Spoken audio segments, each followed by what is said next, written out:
Ministerio de Educación. Muy buenos días. Les saluda Nora Díaz Dueñas, directora de la Dirección de Apoyo a la Gestión Educativa Descentralizada del Ministerio de Educación. Les damos la más cordial bienvenida a este segundo bloque de videoconferencias relacionadas con procesos administrativos disciplinarios, relacionados tanto a las secretarías técnicas como a las comisiones de procesos administrativos disciplinarios, porque están articuladas y preparadas conjuntamente con las direcciones de OTEPA, DITEN, DICERPA y DIFOI, ¿no? Entonces, a partir de hoy día y hasta el 16 de mayo, se van a estar dando estas videoconferencias relacionadas a estos temas por las direcciones que acabo de mencionar. Y en esta oportunidad, la videoconferencia que le corresponde a DAGET y a OTEPA está relacionada a casuísticas relacionadas a los procesos administrativos disciplinarios y dirigidos a los secretarios técnicos de la Ley de Servicio Civil, de las DRE y las UGELES, abogados de apoyo a la Secretaría Técnica de la Ley de Servicio Civil y especialistas PAD de las UGELES. Asimismo, también a la casuística relacionadas a los procesos administrativos disciplinarios de la Ley 29944, dirigida a directores y gerentes regionales de educación, directores de UGEL, secretarios técnicos, abogados que prestan apoyo a la Comisión de los procesos administrativos y especialistas PAD. Entonces, con mucho agrado, renuevo la bienvenida a todos los que están interesados en fortalecer sus capacidades y especialmente los temas que se van a tratar en este segundo bloque durante toda esta semana es desarrollar algunas casuísticas que se presentan en el diario Qué Hacer, cómo trabajarlas, cómo procesarlas y también cómo solucionarlas, ¿no? Entonces, muy buenos días y bienvenidos a todos a esta videoconferencia. Buenos días, señores funcionarios de las direcciones regionales y unidades de gestión educativa local del ámbito nacional. Mi nombre es Víctor Inga Aranda, soy el asesor legal de la Dirección de Gestión de Apoyo a la Gestión Educativa Descentralizada de la Dirección General de Descentralización de acá del Minegro. En esta ocasión tenemos la oportunidad para poder conversar con ustedes respecto a diversos temas relacionados un poco a la casuística que deben ustedes contemplar en el desarrollo de los procesos administrativos disciplinarios, tanto para docentes como también para administrativos, siempre relacionando este trabajo, esta exposición, a las responsabilidades que tienen tanto en las DRES como en las UGELES, las personas involucradas en el trámite de los procesos administrativos disciplinarios, relacionándolos evidentemente con las leyes 30.057, que es la Ley de Servicio Civil, la Ley 27.444, que es la Ley de Procedimiento Administrativo General, y así una serie de disposiciones legales que son las que tienen que ustedes tener presente para el desarrollo de su trabajo y proceder al trámite de las denuncias que tengan como consecuencias de faltas o infracciones cometidas por los servidores públicos. Como les digo, viendo el tema de las responsabilidades de las redes UGELES, ahora vamos a ver un poco en aplicación del texto único ordenado de la Ley de Procedimientos Administrativos, específicamente utilizando el tema sobre la nulidad de los actos administrativos. En la Ley 27.444 se señalan varias causales por las cuales un acto administrativo es nulo, pero los más importantes que debemos tener en cuenta, tenemos dos. La primera es, por ejemplo, que es un acto nulo porque se contraviene a las disposiciones constitucionales, a las normas legales y a las normas reglamentarias. Y otra razón es que en defecto o la omisión de alguno de los requisitos de validez de un acto administrativo también es causal de nulidad, salvo que se puedan presentar algunos supuestos de conservación del acto, a que se refiere el artículo 14 del texto único de la Ley 27.444. Por ello decimos que la ley 27.444 utiliza la expresión de nulidad del acto administrativo, pero no en todos los casos la solución es la nulidad, sino que también existen otras causales, otras soluciones como la anulabilidad y la conservación del acto. Por ello, considero que es preferible utilizar la expresión invalidez del acto administrativo, más que decir nulidad del acto administrativo, porque eso no es todo lo general. La legislación anterior solamente consideraba la nulidad de pleno derecho. Ahora se considera además como principio la nulidad de pleno derecho, pero también se acepta las excepciones, que es la anulabilidad y la conservación del acto. No se puede, en estos casos no considera la inexistencia del acto. O sea, esa figura sí no existe en el campo del derecho administrativo. Por eso tenemos que tener en cuenta que podemos encontrar nulidad, obviamente de pleno derecho, pero también anulabilidad, que no significa anular todo el acto administrativo. Y en todo caso también conservar el acto administrativo, pero con algunas restricciones. La validez de los actos administrativos es, pues, se considera que un acto administrativo es válido siempre que está de acuerdo al ordenamiento jurídico.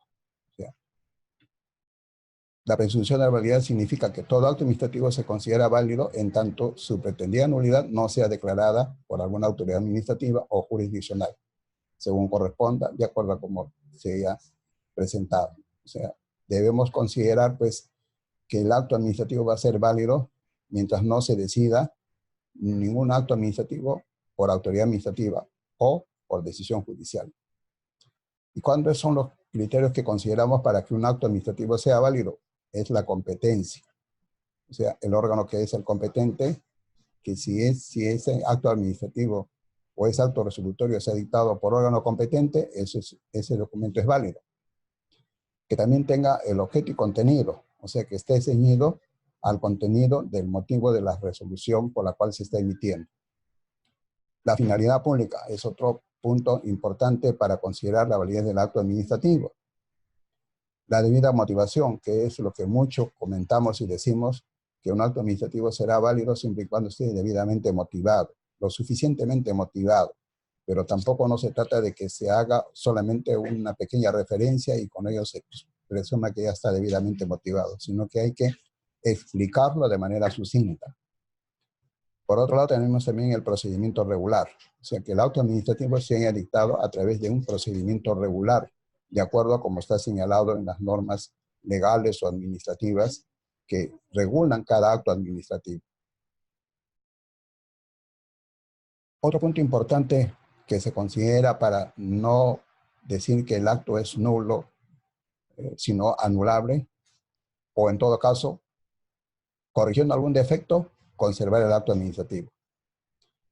La ley de procedimientos ahora permite la conservación del acto administrativo, porque cuando el vicio por el incumplimiento de alguno de los elementos de validez no sea trascendente, entonces se procede a la enmienda en la propia entidad que emitió el acto resolutivo. Son actos afectados, por ejemplo, por vicios no trascendentales, actos cuyo contenido sea impreciso o incongruente con las cuestiones surgidas en la motivación. Por esa razón, es permitido que se conserve el acto. También decimos la conservación frente a un acto emitido por una motivación insuficiente o parcial.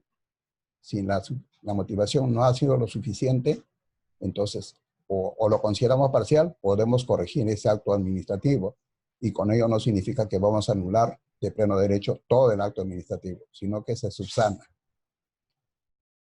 Por ejemplo, el acto emitido con infracción a las formalidades no esenciales del procedimiento. O sea, no se cumple con la debida formalidad o se ha inobservado algún tipo de formalidad. Eso se puede considerar que no es trascendente, razón por la cual no vamos a anullarlo de pleno derecho el acto administrativo, sino que hay que subsanarlo.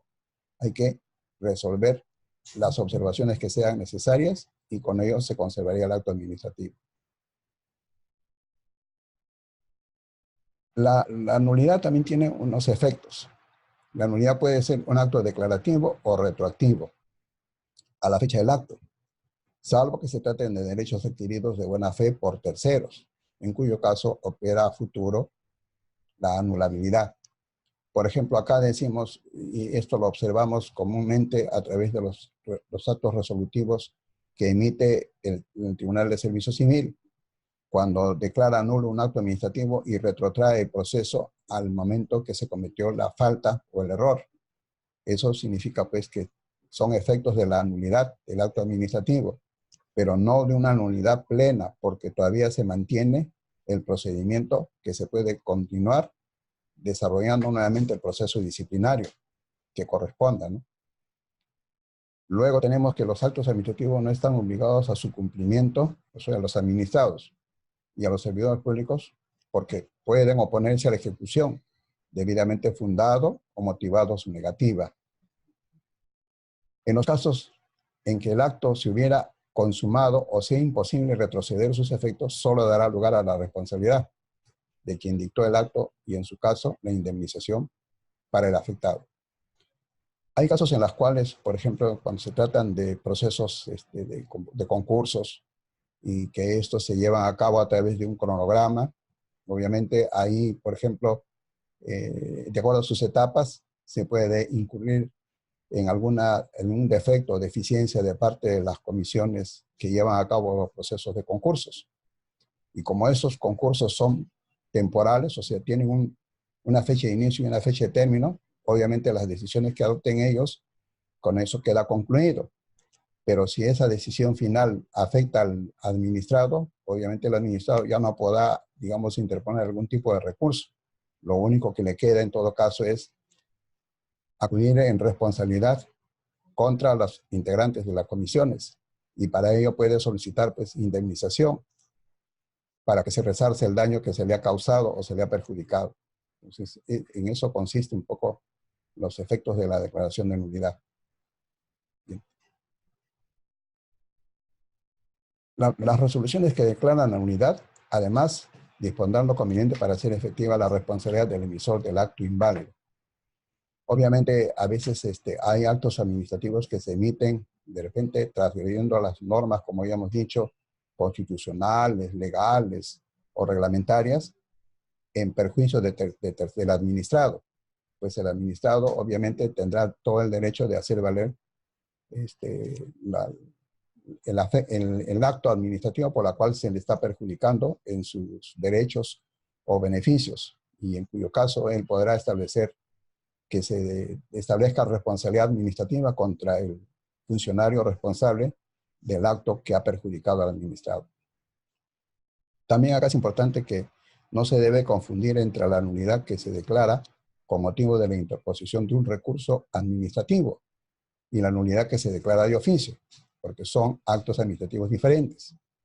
Una cosa es que yo interponga recurso impugnativo de apelación contra una resolución que me afecta, y otra cosa es que yo no me quede conforme con la resolución que me han emitido, pero obviamente yo tengo conocimiento de que de pronto ese acto es nulo, y en todo caso yo no lo voy a plantear. En este supuesto, la nulidad será de oficio de parte de la administración, que se da por enterado de que se ha dictado una resolución a mi favor, pero que está en contra de normas legales, por lo cual van a solicitar la nulidad de oficio. Y para eso también tiene sus plazos y quienes tienen que resolver las nulidades que se puedan plantear administrativamente de oficio. La nulidad de pleno derecho, anulidad y conservación del acto. Acá tenemos un cuadrito por el cual podemos establecer una diferenciación para que se tenga un pleno conocimiento de lo que estamos hablando. Por ejemplo, se dice la nulidad de pleno derecho es por causal de invalidez grave, por lo que no es posible subsanarlo. Obviamente, cuando es de pleno derecho, es imposible subsanarlo. Pero es anulable siempre y cuando sea por causal de invalidez grave, pero que no es posible, por lo que no es posible subsanar. En todo caso, ahí cabe la anulabilidad. Y conservación es por causal de invalidez leve, por lo que se puede subsanar, como ya lo hemos explicado anteriormente. La nulidad de pleno derecho también puede haber incluso tercero de buena fe, pero que no puede mantener sus efectos dada la gravedad. Y eso significa que también está afectando al tercero. O sea, la nulidad de pleno derecho sí afecta a todos, de pleno derecho. La declaración de nulidad de pleno derecho retrotrae todo hasta el momento previo de la causal, que significa la nulidad, como ya hemos puesto en el ejemplo de las resoluciones del Tribunal de Servicio Civil, que es un claro ejemplo para poder entenderlo. La anulabilidad, por ejemplo, un tercero de buena fe adquirió derechos y es posible protegerlo. O sea, tampoco no es pues, que se le pueda denegar plenamente todo su derecho al tercero que de buena fe ha obtenido algún beneficio. La nulidad se declara la invalidez del acto y éste deja de existir y producir efectos en adelante, conservando los efectos producidos anteriormente a favor de un tercero de buena fe. Y otro criterio para la conservación del acto es que se declara la invalidez del acto y se dispone corregir lo ilegalmente efectuado y hecha esta corrección, el acto se conserva y sigue produciendo sus efectos con plena validez. La declaración de nulidad, o sea, la invalidez del acto administrativo, tenemos tres modalidades. Declaración de nulidad del acto administrativo en sede administrativa, con motivo de la interposición de un recurso administrativo. Eso estamos en la vía administrativa. La otra declaración de nulidad sería la declaración de oficio de la nulidad del acto administrativo en sede administrativa. Esto obviamente no lo interpone el administrado, sino la administración haciendo uso de sus derechos. Puede solicitar la nulidad de oficio. Y un tercero sería la declaración de nulidad de un acto administrativo en sede judicial, con motivo de la interposición de una acción contenciosa administrativa. O sea, una vez agotada la vía administrativa, se puede acudir a la vía judicial. No solamente los administrados, sino también la administración, cuando considere que se ha emitido un acto administrativo que está plenamente considerado como nulo y como ya se venció los plazos para interponer la nulidad en la vía administrativa, no le queda otra alternativa que acudir a la vía judicial a través de un proceso contencioso administrativo. La nulidad o invalidez con motivo de un recurso administrativo. La autoridad que resuelve el recurso administrativo puede declarar una anulabilidad o la conservación del acto administrativo, como ya lo hemos mencionado. O sea, ahora, nuevo texto único ordenado de la Ley de Procedimientos Administrativos no solamente se está ceñido en la nulidad de pleno derecho, sino que también permite la anulabilidad o la conservación del acto administrativo. La nulidad de oficio. Acá se tiene que tener en cuenta que se tiene que distinguir dos situaciones. Cuando el órgano que emitió el acto administrativo está sometido a subordinación jerárquica, o sea, tiene un ente superior. En este caso, la declaración de nulidad la realiza el órgano jerárquicamente superior respecto del órgano que emitió el acto nulo, o sea, del inferior. Y el otro caso es cuando el órgano que emitió el acto administrativo no está sometido a subordinación jerárquica. En este caso, el mismo órgano que emitió el acto nulo declarará la nulidad del mismo.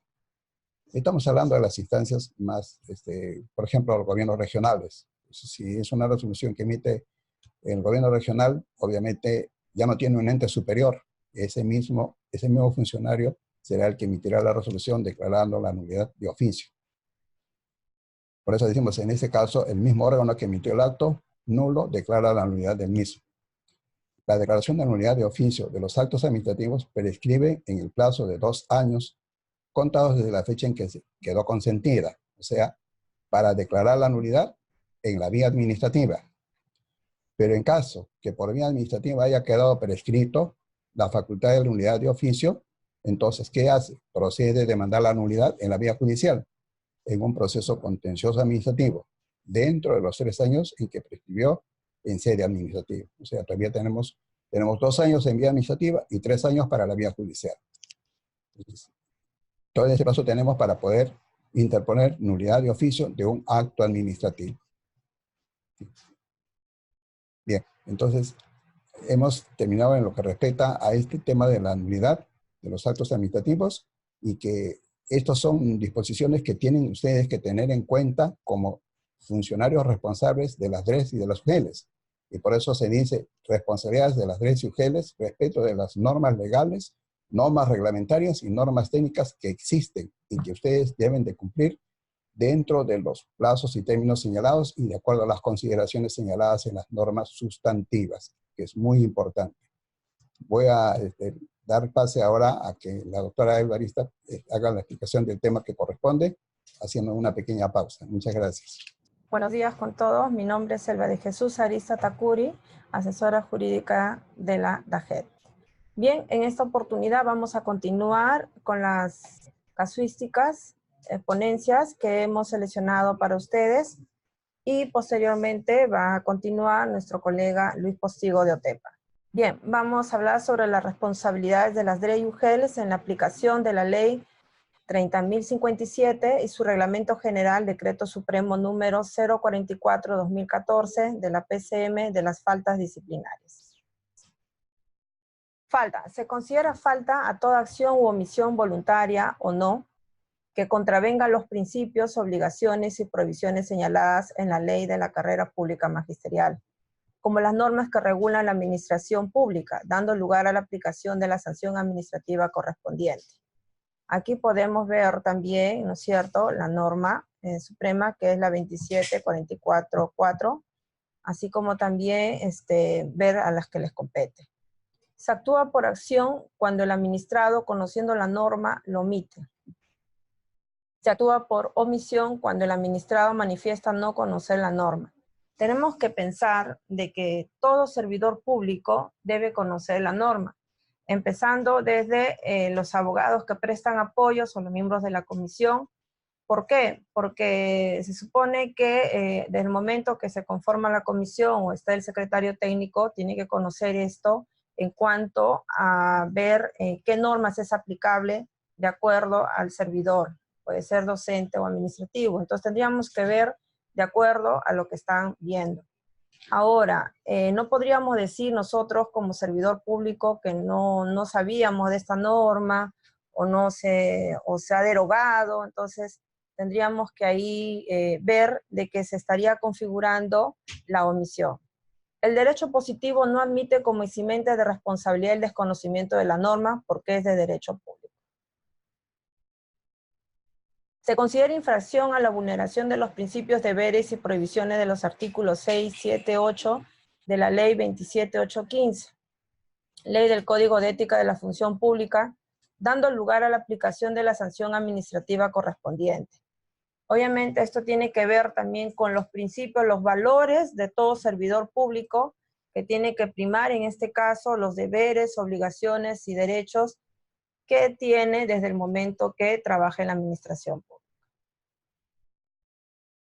Las características del proceso administrativo disciplinario. Tenemos que tener en cuenta que es necesaria la existencia de una imputación. Quiere decir que tenemos que ver desde el momento que se configura, desde el momento que ingresa a la UGEL, ¿no es cierto?, sea la queja o denuncia, tenemos que ver la configuración de esta imputación. Tenemos que ver la existencia, si realmente hay la falta o no. Para eso está la comisión, ¿no? Para eso está el secretario técnico de poder ver esto de acá, si realmente hay falta administrativa o no. No olvidemos que tenemos que identificar la falta disciplinaria, la conducta negativa del servidor público, ¿sí? Es necesario que el quejoso denunciante se identifique. En este sentido, el denunciante tiene que poner su nombre, apellido, su domicilio real, ¿no es cierto? Tiene que haber una identificación para poder empezar con el acto administrativo y concluir para poder ver si realmente hay la veracidad, ¿no?, o la falsedad de esta imputación que estaría dándose. Debe ser instaurado a través de una resolución del titular de la entidad o del funcionario autorizado.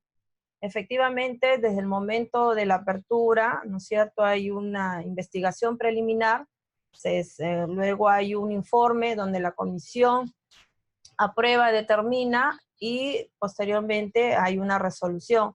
Mientras no exista la resolución, no estaría pues validándose este acto administrativo.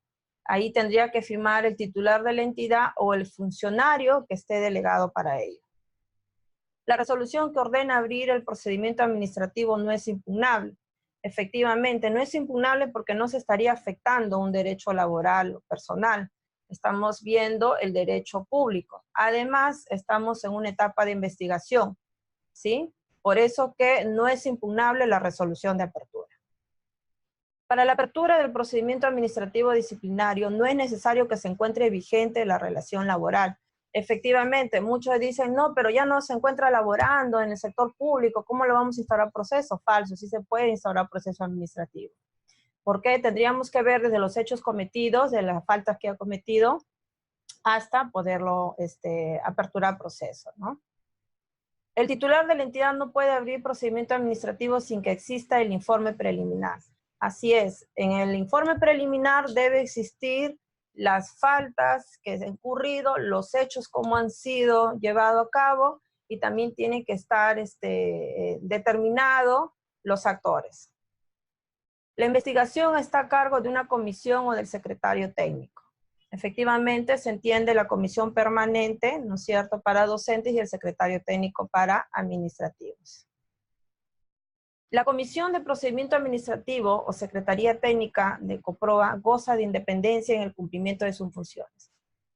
Efectivamente, la comisión o el secretario técnico es autónomo para todas decisiones que se establezca. Para ello, tiene que haber documentos necesarios que acredite o se establezca, ¿no?, si hay una conducta negativa o no, en este caso del investigado.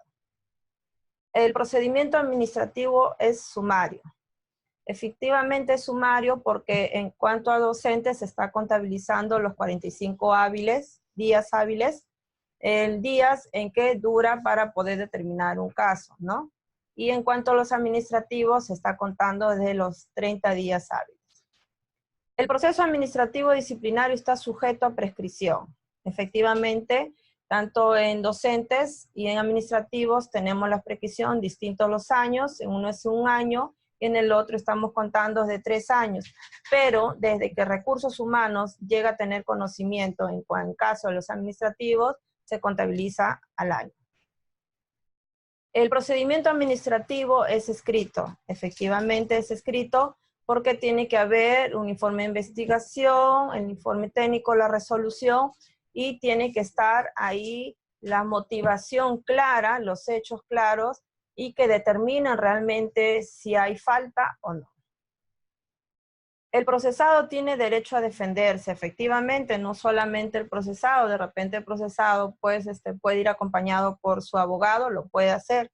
Inclusive en el momento de que presenta sus alegatos, ¿no es cierto?, ellos también puede hacer alcanzar a la comisión de procesos o al secretario técnico un informe detallado de lo que está exponiendo. Para eso se pide también que los miembros de la comisión presten atención, porque de no serlo se estaría vulnerando el derecho al administrado. El procesado tiene derecho a defenderse. Efectivamente, tiene derecho a demostrar prueba contraria de lo que se le está imputando. El informe oral como medio de defensa.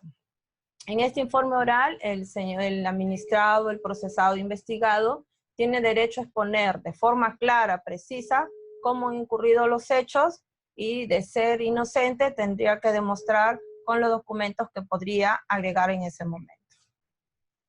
La Comisión de Procesos Administrativos Disciplinarios o COPROAS deben emitir su informe final.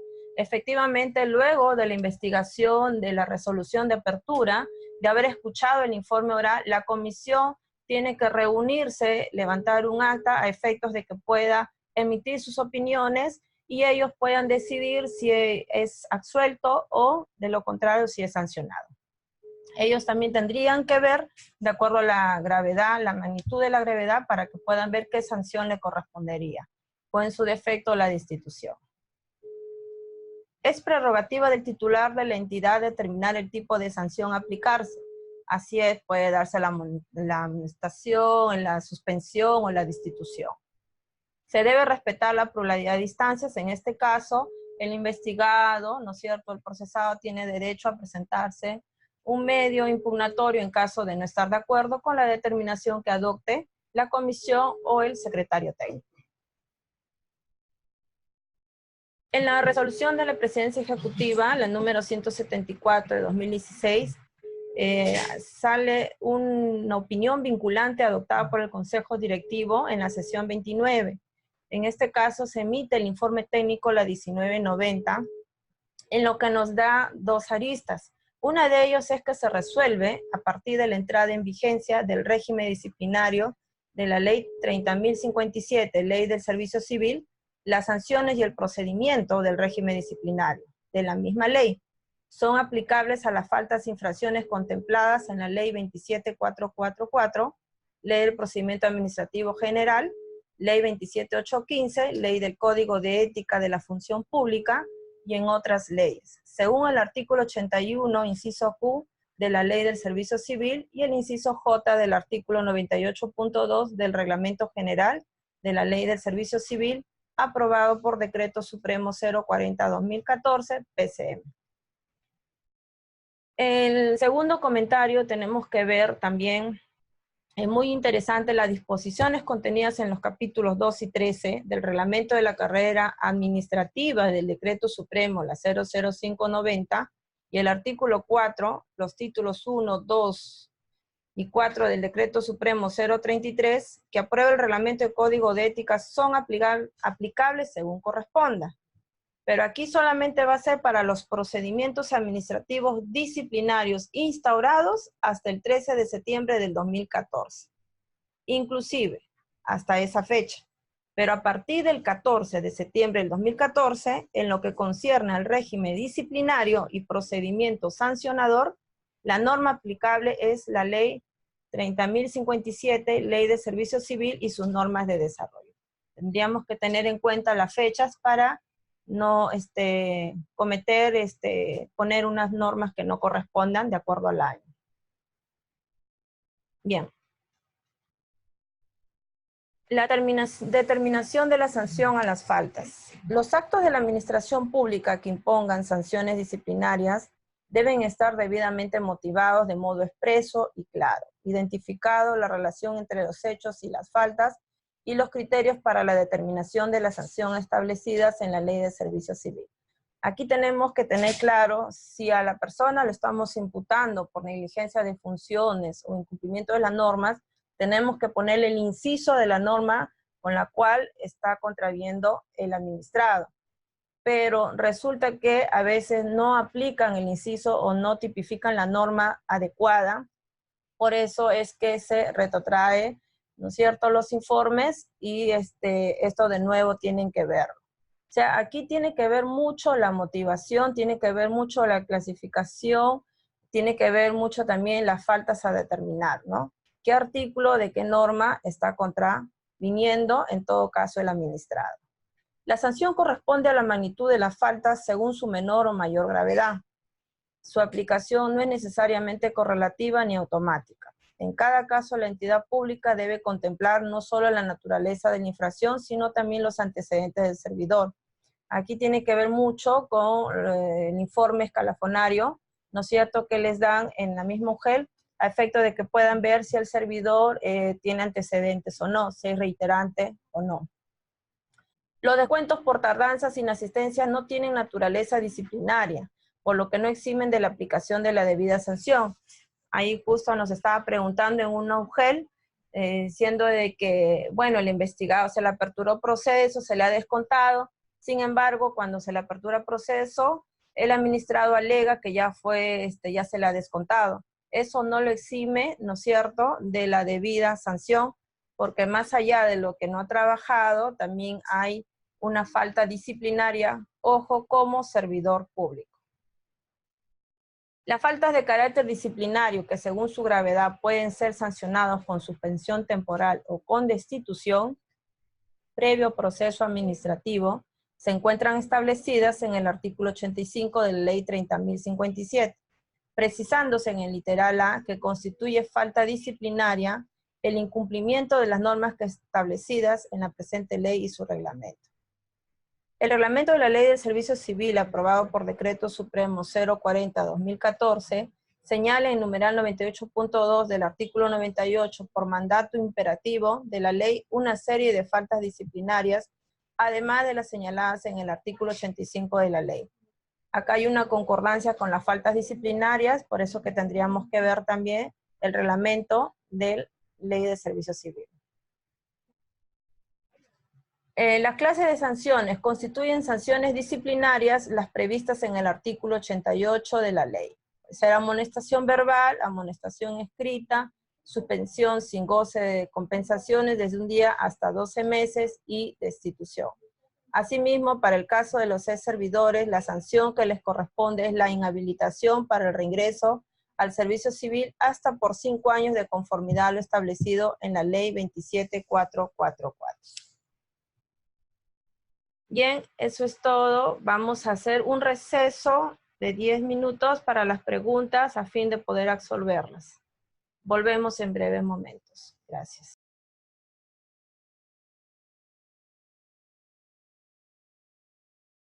Bien, amigos, bueno, vamos a retomar nuestra participación absorbiendo las consultas que ustedes han tenido bien a formularnos. En primer lugar tenemos la consulta que hace la UGEL Tacna. La prescripción que establece la ley 27.444 se usa de manera supletoria a la ley 29.944, es decir, se aplica a los 4 años a las faltas cometidas por docentes, o se aplica de manera supletoria a la ley 30.057 que dice 3 años. Las faltas contempladas en la ley 27.440 se pueden usar en caso de docentes. Bien, acá tenemos que tener en cuenta que en el caso de los docentes tienen su norma que las regula, su carrera laboral y entre ellas el régimen disciplinario. Como tal, es una ley especial. Y frente a la ley especial y la ley general, prima lo que decide la ley especial. En este caso, la ley de reforma magisterial. Entonces, la prescripción que tenemos que utilizar es la que señala la ley de reforma magisterial. Si no tuviéramos la ley especial que regula el régimen disciplinario, en ese caso sí utilizaríamos a la ley de procedimiento administrativo general, o sea, la 27.444, pero de manera supletoria.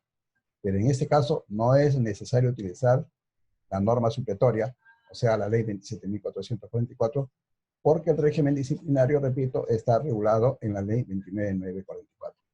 Gracias por la consulta. Bien, Ugel Guarmey, ¿cuándo se considera ex servidor? ¿Cuál es la diferencia entre acto administrativo y acto de administración? Bien, la primera pregunta, ¿cuándo se considera ex servidor?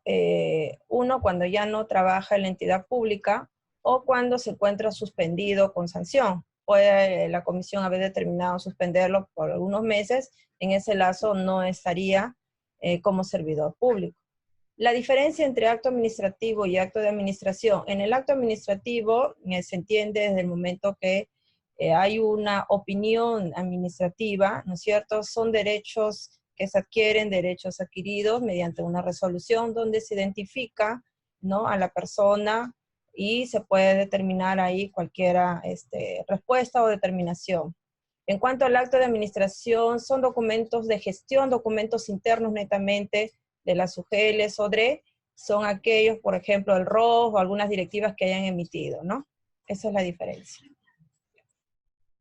Bien, tenemos en la siguiente pregunta. Dice, ¿se puede sancionar a un docente que ha excedido el límite de licencia sin goce de haber en el lapso de 5 años? Acá la respuesta sería que si el docente ha solicitado la licencia sin goce, habiéndose excedido el plazo de 2 años en el periodo de 5 años, y ha hecho efectiva el uso de la licencia, en ese caso estaríamos hablando de un abandono de puesto de trabajo, que puede ser por más de 3 días, o sea, al 4.º día significa el abandono de puesto de trabajo, que eso es una falta grave. O en todo caso, tendríamos que ver si la administración le ha atendido a la petición de licencia sin goce por más de 2 años, sin que todavía haya hecho uso el docente por encima de los 2 años, y la administración le otorga la licencia, sabiendo de que solamente debe haberla otorgado por 2 años, en este caso la responsabilidad sería básicamente de la administración, porque la administración le tiene un control del registro de las licencias a través del escalafón. Y entonces, en este caso, si se le sigue otorgando licencias sin goce por más allá de los 2 años, eso es error de la administración. Y en ese caso, la responsabilidad sería de la administración. Por otro lado, es la diferencia en el caso del docente que hace uso continuado por encima de los 2 años. En ese caso, estaría incurriendo, repito, en el abandono de cargo. Gracias por la consulta. Ugel Chiclayo, ¿se puede abrir proceso administrativo solamente con tardanzas reiteradas de un docente y que está a cargo de la Comisión de Procesos Administrativos o del director de la institución educativa?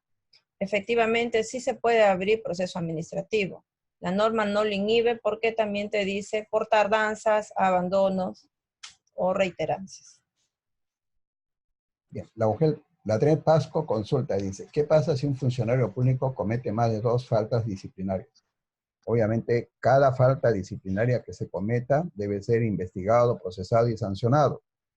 Pero si las faltas son concurrentes o tienen algún tipo de relación, pues se acumulan las faltas, la comisión de las faltas y la comisión especial, en este caso, pues si se trata de un funcionario, sería la comisión especial, o si se trata de administrativo, sería pues el jefe inmediato superior que actuaría como instructor. Procesaría la denuncia y sancionaría la falta cometida, independientemente una de la otra. Gracias por la consulta. Ugel Laija, todas las sanciones a cualquier personal administrativo debe estar inmerso a la Ley de Servicio Civil Disciplinario. Efectivamente, debe estar inmerso a esta Ley de Servicio Civil, excepto la inhabilitación.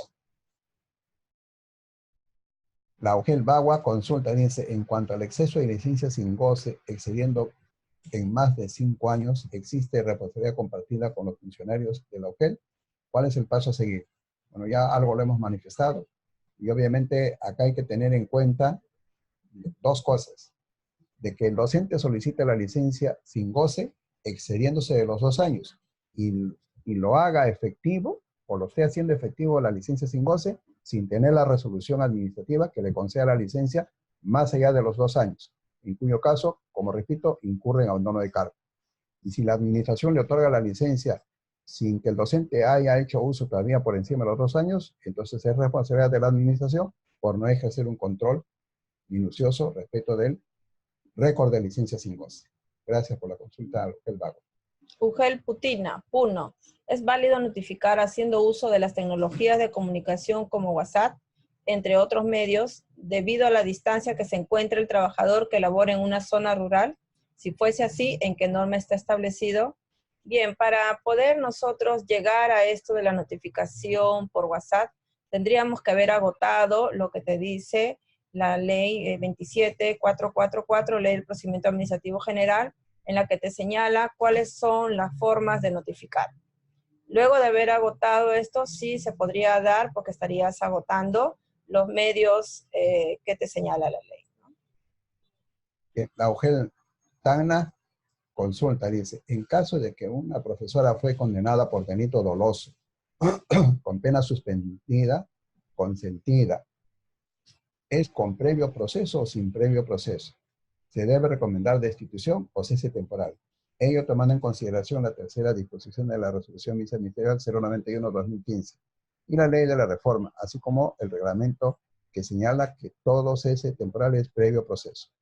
Bueno, en este caso tenemos que tener en cuenta lo siguiente. Si se trata de un delito doloso, la condena, tenemos que ver, estamos hablando de un docente, tenemos que ver 2 cosas.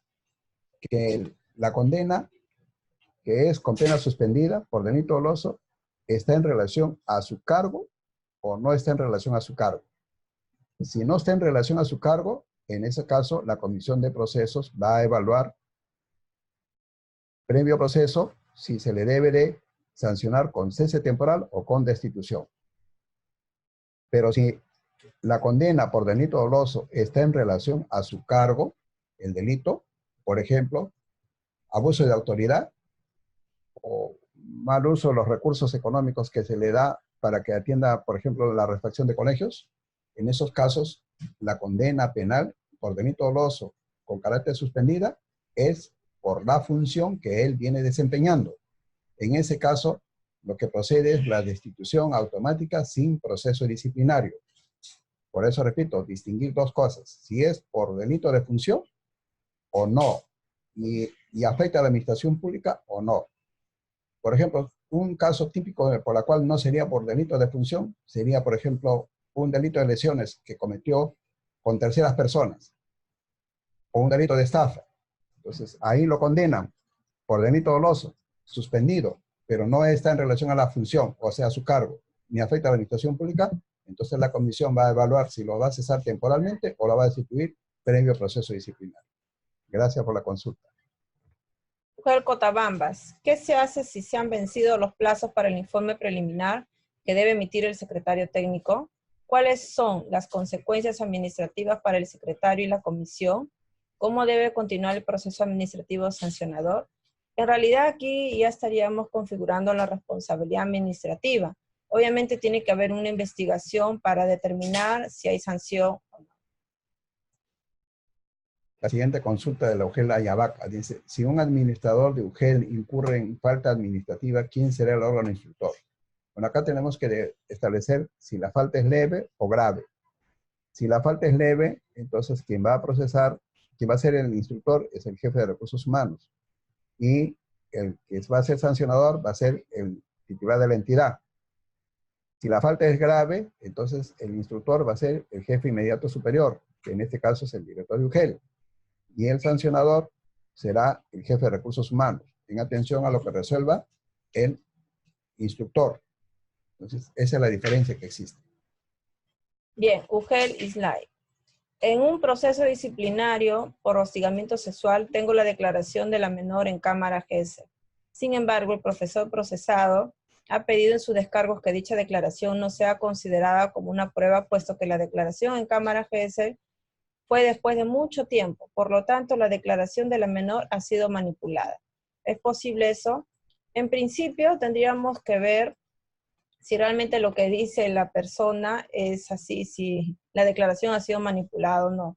Segundo, hay que ver que tenemos todo servidor público está sujeto a poder ser procesado mediante tres, ¿no? Puede ser civil, administrativo, penal.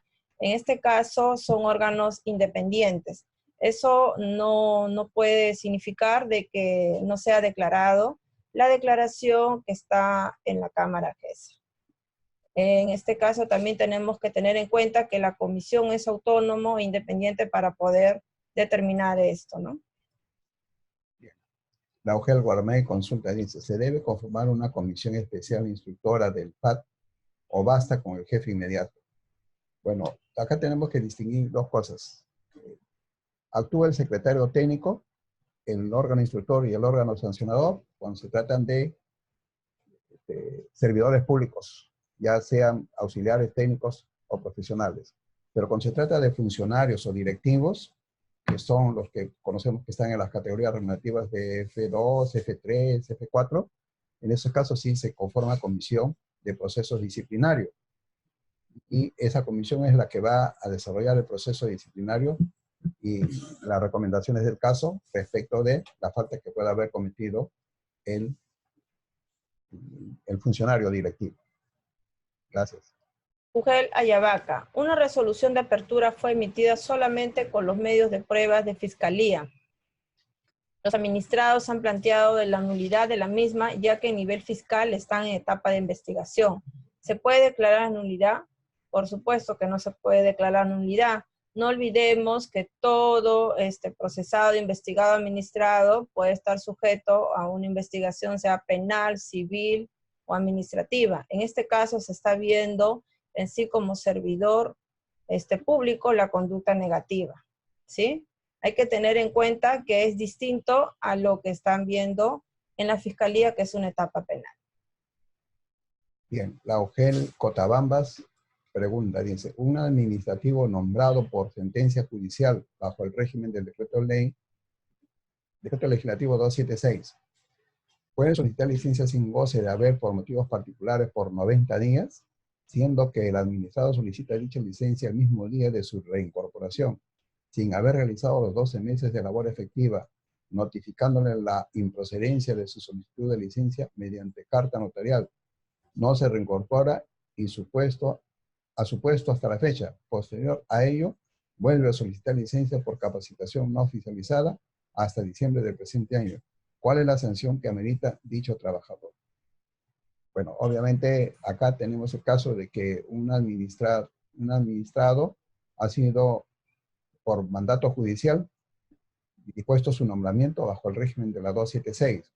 Y en este caso, esta persona tiene que cumplir respecto a sus derechos y beneficios lo que dispone el decreto legislativo 276 y su reglamento. Es decir, que no se podrá solicitar, entre otras cosas, no se podrá solicitar licencia sin goce de haber hasta que no acredite haber trabajado mínimo un año, o sea, 12 meses de labor efectiva. Y en cuyo caso, si esto no ocurre, pues obviamente la administración de acuerdo a estas dos normas, al decreto legislativo 276 y a su reglamento, porque entiendo de que estos hechos aparentemente habrían ocurrido, es posible, antes de la vigencia de la ley 30.057, se aplicarían estas normas.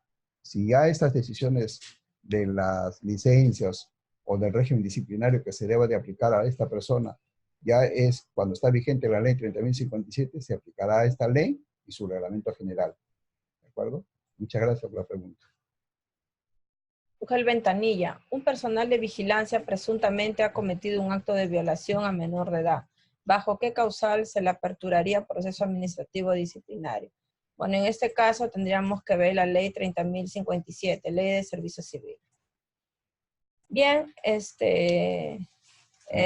entiendo de que hay más preguntas, siguen llegando, pero en realidad por factor de tiempo estamos acá también ya con nosotros el doctor Luis Postigo de la OTEPA. Vamos a darle pase a él y por favor todas las preguntas van a ser respondidos mediante correo. Ya los amigos de DIFOCA se van a encargar de poder recepcionarlo para poder ser respondidos. Muchísimas gracias, será hasta otra oportunidad. De igual manera de mi parte, muchas gracias y solamente les pido que cumplan con la encuesta de satisfacción para poder atender sus requerimientos que sean necesarios. Muchas gracias y hasta otro momento. Muy buenos días a todas y todos, bienvenidos a esta segunda parte de la videoconferencia que ha programado DAGED del día de hoy. Les saluda Luis Postigo Vidal, abogado de la Oficina General de Transparencia, Ética Pública y Anticorrupción del Ministerio de Educación, en nombre y representación de la doctora Ángela Fiorella Moreno Niño Guzmán, jefe de la Oficina de OTEPA. Le doy la más cordial bienvenida a esta videoconferencia que hemos programado en coordinación con DAGED y con DIFOCA para poder asistirlos en sus dudas sobre la aplicación de la ley 30.057, ley del servicio civil, para lo cual nos han pedido el apoyo para brindar la casuística relacionada a la aplicación en el procedimiento administrativo disciplinario de esta ley. Pues bien, sin más preámbulo, vamos a empezar compartiéndoles con ustedes la diapositiva que hemos preparado para el día de hoy. Respecto a la casuística, ya hemos mencionado a quienes va dirigido esta presentación, justamente a las personas que aplican un procedimiento disciplinario. Con ello vamos a explicar justamente cómo es que se elaboran estos documentos técnicos, estos informes de precalificación, informe técnico instructor por parte de la Secretaría Técnica o los abogados que prestan apoyo a esta Secretaría Técnica. ¿Sí? Siguiente, por favor. ¿Cuál es el caso práctico propuesto? A ver, el auxiliar de educación Jorge, de la institución educativa 1234, viene perjudicando a la docente Laura, hostilizándola en su centro de trabajo, ya que, por ejemplo, determinados días del mes de noviembre y diciembre del año pasado no le permitió firmar su parte de asistencia, además que un hecho similar se produjo el año pasado cuando el servidor denunciado pretendió que su persona actualice las firmas de toda la semana anterior a esa fecha. Asimismo, dicho auxiliar de educación la trata en forma prepotente y se borra de ella por la forma de su cabello, haciendo comentarios inapropiados a los padres de familia. Esa es la denuncia que formula la docente Laura en contra del auxiliar de educación Jorge. ¿Okay? Estamos hablando de una institución educativa en la que aparentemente lo que habría es un supuesto de acoso moral. Siguiente, por favor. ¿Cuáles son los documentos que vienen aparejados a la denuncia? En este caso propuesto tenemos un acta de septiembre del 2018 levantada por la directora de la institución educativa, la 1234, en la cual consigna que la profesora Laura manifiesta que el señor Jorge debe hacerle firmar los partes diarios, que ella lo va a firmar y que lo va a hacer bien al inicio o al final de la clase todos los días. La directora recomienda que debe existir entre personal docente las buenas relaciones personales y buen clima institucional entre ellos, ¿no? Y debe haber una buena comunicación asertiva en el diálogo para resolver cualquier conflicto. Ambos se comprometen a cumplir lo establecido en el acta. Sin embargo, deja una observación la directora. El señor Jorge no quiso firmar el acta. ¿Ok? Siguiente. Otro documento que se aporta a la denuncia es un informe que elabora justamente este servidor Jorge a la directora de la institución educativa, donde señala que ayer aproximadamente a las 6 de la tarde la profesora Laura ingresó tardíamente al aula del primero A, poniéndole la raya roja y se negó a firmar el parte de producción de la última hora. La profesora Laura, él consigna que se negó a firmar. Señor director, informo el trabajo sigiloso y de carácter reservado para que usted tenga en cuenta lo informado y tramite esta denuncia según corresponda acorde a la gravedad de los hechos. ¿Ok? Es un informe que él mismo realiza ante el director de la supuesta inconducta de esta profesora en no querer firmar los partes diarios de asistencia. Siguiente, por favor. El documento 3 es un descargo que hace la profesora Laura al informe antes mencionado, en la cual indica, entre otros extremos, que es tanta la animadversión de este señor hacia mi persona que, sabiendo que el día tal de abril hablé con él a las tales horas de la tarde, ese señor, de manera negligente y malintencionada de su parte, pone faltó en horas que no me corresponden y luego lo rectifica y pone tarde. Incluso llega al extremo de que pone él mismo que no quise firmar. ¿Ok? Siguiente, por favor. Tenemos otro documento que es el acta de reunión del CONEI de esta institución educativa, en la cual menciona que la docente Laura le pide que el auxiliar Jorge no realice comentarios desagradables sobre su cabello ni haga burlas a los padres de familia, además de pedirle que cambie su trato prepotente y la respete como profesional y mujer que es, a lo cual el auxiliar Jorge refiere que no tiene la culpa que la profesora Laura siempre esté con un cabello alborotado y que no conozca lo que es un peine, como tampoco debe sorprender que ese hecho cause gracia a los padres de familia. ¿Ok? Eso es lo que está consignado en el acta de CONEI. Entonces, ¿qué es lo que debe contener un informe de precalificación? En base a la denuncia que ya hemos leído y a los medios probatorios que se han adjuntado a la denuncia, para esto debemos recurrir a lo que nos señala los anexos de la Directiva 02-2015 Servir. ¿Okay? Si ven ustedes los anexos de esta directiva, van a encontrar una serie de formatos o esquemas de lo que debería contener los documentos que emite la Secretaría Técnica. Uno de esos documentos es el anexo C2 y es la estructura de un informe de precalificación. En este caso, que recomienda el inicio de un procedimiento administrativo disciplinario. Y nos dice, para que tú puedas instaurar un proceso administrativo disciplinario, en tu informe técnico de precalificación debe contener como mínimo lo siguiente: identificación del servidor o ex servidor civil, así como del puesto desempeñado al momento de la comisión de la falta, descripción de los hechos que configuran la presunta falta. Y con esto se quiere decir la identificación de los hechos señalados en la denuncia, reporte o informe de control interno, así como, de ser el caso, los hechos identificados producto de las investigaciones realizadas y los medios probatorios presentados y obtenidos de oficio. Siguiente, por favor. Norma jurídica presuntamente vulnerada. Fundamentación de las razones por las cuales se recomienda el inicio del PAT. Análisis de los documentos y en general de los medios probatorios que sirven sustento para dicha recomendación. La posible sanción a la presunta falta imputada. Identificación del órgano instructor competente para disponer el inicio del PAT. De ser el caso, propuesta de medida cautelar. Debe tenerse en cuenta la gravedad de la presunta falta, así como la afectación que ésta genera al interés general. Recomendación de inicio del PAT. ¿Ok? Esos son los requisitos que nos dice esta directiva que debe contener nuestro informe técnico de precalificación. Pues bien, vamos a hacer ahora el ejercicio de elaborar un informe técnico de precalificación con las disculpas del caso, desde luego, porque la redacción de un informe demanda, pues, ¿no?, algunas horas de examen de un expediente administrativo. Y por motivo de esta videoconferencia vamos a tener que resumir todo ese tipo de análisis a unos cuantos minutos, pero que he tratado lo más posible de detallarlo en las diapositivas que vamos a ver a continuación. ¿Sí? Entonces, nuestro informe, ¿con qué empezará? Con la fecha de elaboración del mismo. Se dirá cuál es el informe técnico o qué número tiene este informe técnico. Para el ejemplo es el 020-2019. ¿A quién lo dirigimos? En este caso lo vamos a dirigir a la directora de la institución educativa 1234. Siguiente, por favor. El asunto que vamos a consignar en este informe, vamos a recomendar la instauración de un proceso administrativo disciplinario contra el servidor Jorge, auxiliar de educación de la institución educativa 1234, por la supuesta comisión de una falta administrativa disciplinaria tipificada en el artículo 85, literal A, de la Ley de Servicio Civil, concordado con el artículo 98, literal E, del Reglamento General de esta ley, ¿sí? Por presunto acoso moral a la docente Laura.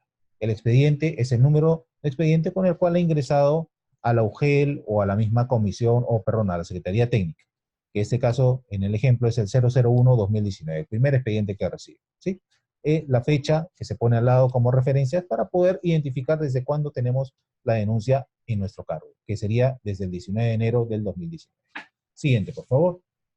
Y ahí vamos. Dice una pequeña descripción de lo que vamos a hacer en este informe, ¿no? La Secretaría Técnica de Procedimientos Disciplinarios de la UGEL, en virtud a lo dispuesto por el artículo 92 de la Ley de Servicio Civil, la Ley 30.057, tiene a bien dirigirse a su despacho para poner en su conocimiento la calificación de los documentos de la referencia, mediante los cuales se informa la presunta falta administrativa cometida por el servidor Jorge, conforme a lo prescrito en el artículo 98, literal E del Reglamento de la Ley del Servicio Civil, por presuntamente acosar moralmente a la licenciada Laura.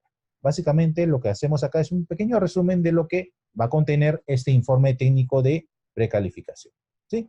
Siguiente, por favor. Uno de los requisitos que nos habíamos señalado anteriormente en esta directiva, en este anexo C, es identificación del personal denunciado. Entonces lo identificamos. ¿A quién vamos a instaurar proceso administrativo disciplinario? Al servidor Jorge. ¿En dónde labora? En la institución educativa 1234. ¿Y cuál es el puesto que desempeña? Auxiliar de educación. ¿Sí?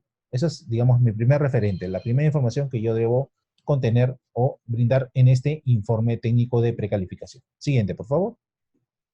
Lo siguiente, conforme al modelo antes mencionado, describo los hechos relacionados con la falta presuntamente cometida. Y menciono que mediante expediente 01-2019, de fecha 19 de enero de 2019, obrante a fojas tal, la licenciada Laura comunica esa instancia ser víctima de acoso moral por el auxiliar de educación Jorge, ya que pese a los acuerdos adoptados ante CONEI, donde elaboran y desde el año 2018, viene perjudicándole porque, por ejemplo, determinados días de noviembre y diciembre del 2018, no pudo firmar el parte de asistencia debido a la negativa del servidor denunciado a fin de entregarle el mismo. Además, el 18 de septiembre, apreció que el denunciado realizó comentarios malintencionados sobre su cabello, motivando la burla de los padres de familia. Y sobre eso, posteriormente, se realizó esa acta de reunión en el CONEI. ¿Sí? Entonces, siguiente, por favor. Dentro de esta descripción, hacemos justamente referencia al contenido de la información que está en esos documentos presentados en la denuncia, y si no los hubiere, obviamente, dentro del plazo de los 30 días que nos señala la Ley de Servicio Civil, nosotros tenemos que actuar ese tipo de medios probatorios con los cuales poder identificar si se justifica o no se justifica la instauración de un proceso administrativo disciplinario. Pero, obviamente, llegados a este punto, sabemos que sí hay mérito suficiente como para poder instaurar un proceso administrativo disciplinario con la documentación que ya nos ha presentado, porque sí existiría indicios de un presunto desquebrajamiento, si se quiere, o alteración del clima institucional por parte del profesor y del auxiliar de educación, que en este caso se le denuncia por supuesto acoso moral hacia la profesora. ¿Sí? Entonces, ese tipo de resumen en cuanto al contenido de los documentos antes mencionados es lo que se plasma en este punto 2 para poder justificar el siguiente punto. Siguiente, por favor. Que sería, ¿cuáles serían las normas que habría infringido el auxiliar de educación denunciado? Y para eso identificamos, obviamente, la Ley de Servicio Civil, la Ley 30.057, que nos señala en sus artículos 85, literal A, que son faltas administrativas, el incumplimiento de las normas establecidas en la presente ley o su reglamento. Y hacemos ahí un correlato con lo que nos señala el artículo 98 del reglamento, que también describe, de conformidad con el artículo 85, literal A, de la ley, también son faltas administrativas disciplinarias. En el literal E nos dice el acoso moral o sexual. ¿Ok? Entonces, el acoso moral es una falta que viene en remisión por el artículo 85A. Y entonces, la correcta tipificación del acoso moral o el hostigamiento laboral, si lo quieren ver así, es usando el artículo 85, literal A, de la Ley de Servicio Civil, concordándolo con el 98.2, literal E, en este caso concreto. ¿Sí? Esa es la forma en la cual trabajamos el tema de la tipificación de la falta para el caso concreto. Siguiente, por favor. Muy bien, tenemos cuál sería la presunta falta, pero ¿cuál es el deber o principio que habría infringido el auxiliar de educación? En este caso, como un auxiliar de educación, recordemos que su régimen laboral se sujeta al establecido en el Decreto Legislativo 276. Así que vamos a empezar justamente identificando qué deber habría infringido este auxiliar de educación que esté contenido en el Decreto Legislativo 276. Para eso vamos al artículo 21, literal E, que nos dice que son obligaciones de los servidores observar el buen trato y la lealtad al público en general, hacia los superiores y compañeros de trabajo. Entonces, en base a los hechos denunciados, no habría un buen trato hacia su compañera de trabajo, que sería la profesora Laura. ¿Sí? Recordemos también que existen deberes a los auxiliares de educación que están contenidos en el reglamento de la Ley de Reforma Magisterial, en el artículo 219, propiamente en el literal F, donde podemos ver que son deberes de los auxiliares de educación asegurar que sus actividades se fundamenten en el respeto mutuo. Y aparentemente, por ese tipo de comentarios inapropiados que habría tenido ese auxiliar de educación hacia la profesora, motivando la mofa de los padres de familia, aparentemente este deber no habría sido cumplido por el auxiliar de educación. Siguiente, por favor. Entonces, una vez que identificamos las normas que vamos a utilizar en este procedimiento administrativo disciplinario, viene la fundamentación de las razones por las cuales se debe recomendar el inicio del pago. Y para eso proponemos el siguiente fraseo, que del estudio y análisis de la documentación, esa Secretaría Técnica de Procedimientos Administrativos Disciplinarios llega a la conclusión que el servidor Jorge habría incurrido en una falta administrativa disciplinaria tipificada en el artículo 85 literal A de la Ley 30.057, concordada con el artículo 98 literal E del Reglamento General de la Ley 30.057, en tanto que habría realizado acoso moral contra la licenciada Laura durante el año 2018 en la institución educativa 1234. ¿Ok? Eso es justamente lo que nos está diciendo la fundamentación o la justificación por la cual vamos a iniciar un proceso administrativo disciplinario. Identificamos entonces cuál sería la presunta falta incurrida, cuál sería el presunto deber infringido y el hecho propiamente que habría generado o motivado el inicio del proceso administrativo disciplinario. Siguiente, por favor. El hecho sería producto de un trato inadecuado propiciado por el servidor denunciado contra la denunciante acorde a los documentos señalados en el punto 2 del presente informe, en aparente infracción a su deber contenido en el artículo 21, literal E, del decreto legislativo 276, concordado con el artículo 219, literal F, del reglamento de la Ley de Reforma Magisterial, en la medida en que tampoco habría cumplido su deber en asegurar que sus actividades se fundamenten en el respeto mutuo con la denunciante, lo cual justifica la instauración del proceso administrativo disciplinario en su contra. Básicamente, en estos dos párrafos ya hemos dicho la síntesis de las razones por las cuales vamos a abrir un proceso disciplinario. Siguiente, por favor. Siguiendo el esquema propuesto por Servir, detallamos cuál sería la posible sanción a la presunta falta imputada, que acorde a lo establecido en el artículo 88 de la Ley 30.057 y 102 del reglamento de esta ley, de hallársele responsable procesado por la falta imputada, podría ser sancionado con una suspensión. Es lo que nosotros calificamos, ¿ok? Los hechos los consideramos como una presunta falta grave y por eso decimos que, conforme a las normas antes acotadas, la sanción por falta grave podría ser de una suspensión que va desde un día hasta 12 meses. ¿Sí? Siguiente, por favor. Lo siguiente, conforme al esquema propuesto por Servir, es la identificación del órgano instructor competente para disponer el inicio del pago.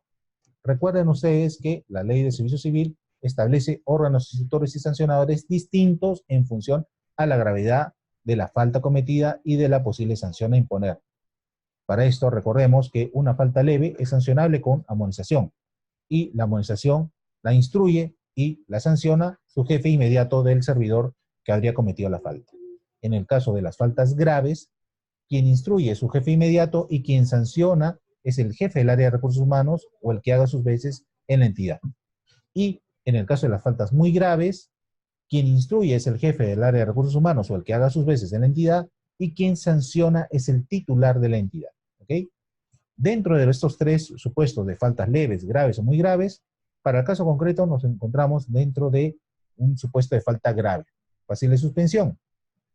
Por eso es que el informe lo dirigimos, como en el ejemplo, al director de la institución educativa porque es su jefe inmediato. ¿Ok? Estamos hablando de un auxiliar de educación de un colegio. ¿Y quién es el titular de esa instancia, de ese colegio? Pues justamente el director de este colegio y es su superior inmediato. Por lo tanto, a él le corresponde, dado el ejemplo, que sea el órgano instructor. Por eso es que el informe lo dirigimos hacia esa persona. Siguiente, por favor. La recomendación, entonces, que daría la Secretaría Técnica sería la siguiente. Siguiente, por favor. Instaurar proceso administrativo disciplinario al servidor Jorge, auxiliar de educación de la institución educativa 1234, en la medida en que habría incurrido en una falta administrativa disciplinaria tipificada en el artículo 85, literal A, de la Ley 30.057, concordado con el artículo 98, literal E, del Reglamento General de la Ley 30.057. Y esto, siguiente por favor, es debido a que habría realizado acoso moral contra la licenciada Laura durante el año 2018 en la institución educativa 1234, producto del trato inadecuado propiciado por el servidor denunciado contra la denunciante, acorde a los documentos examinados, en aparente infracción a su deber contenido en el artículo 21, literal E, del decreto legislativo 276, concordado con el artículo 219, literal F, del Reglamento General de la Ley, ahí es de reforma magisterial, ¿sí? Recuerden que el reglamento de la Ley de Reforma Magisterial contiene también deberes para los auxiliares de educación. Siguiente, por favor. Una vez que ya tenemos ese informe técnico de precalificación, vienen las etapas del proceso disciplinario. Esto es que el órgano instructor emita el documento con el cual haga suyo este informe técnico de precalificación, de corresponder, claro está, y emita posiblemente un oficio o una resolución en la cual siga la recomendación brindada por la Secretaría Técnica y corra traslado de esta resolución de inicio del proceso disciplinario al procesado, en este caso el auxiliar Jorge. El auxiliar Jorge tendrá derecho para presentar su descargo y vencido ese plazo, con su presentación o sin ella, regresa a ese órgano instructor quien tiene el deber de calificar y emitir un informe técnico instructor. ¿Ok? Ese informe técnico instructor también nos dice esta directiva, la 02-2015, qué es lo que debería contener como mínimo. ¿Ok? Está en el anexo E, si lo quieren revisar ustedes. Directiva 02-2015 servir. ¿Sí? Y lo que debe contener es lo siguiente: los antecedentes y documentos que dieron lugar al inicio del procedimiento, la identificación de la falta imputada, así como de la norma jurídica presuntamente vulnerada, los hechos que determinaron la comisión de la falta y los medios probatorios en que se sustenta. Siguiente, por favor. Su pronunciamiento sobre la comisión de la falta, la recomendación del archivo de la sanción aplicable de ser el caso, el proyecto de resolución o comunicación que pone fin al procedimiento debidamente motivado.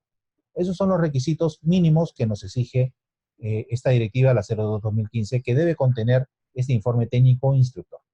Bien, así como en el ejercicio pasado, vamos inmediatamente a ver nuestro modelo de informe técnico instructor, nuevamente dando la disculpa de caso por la premura en la cual vamos a exponer los hechos, porque sé que elaborar ese tipo de documentos demanda más tiempo que el que mi persona está dedicando, pero es simplemente para efectos ilustrativos de cómo debería ser un informe técnico instructor, dado el caso concreto que ya hemos examinado anteriormente.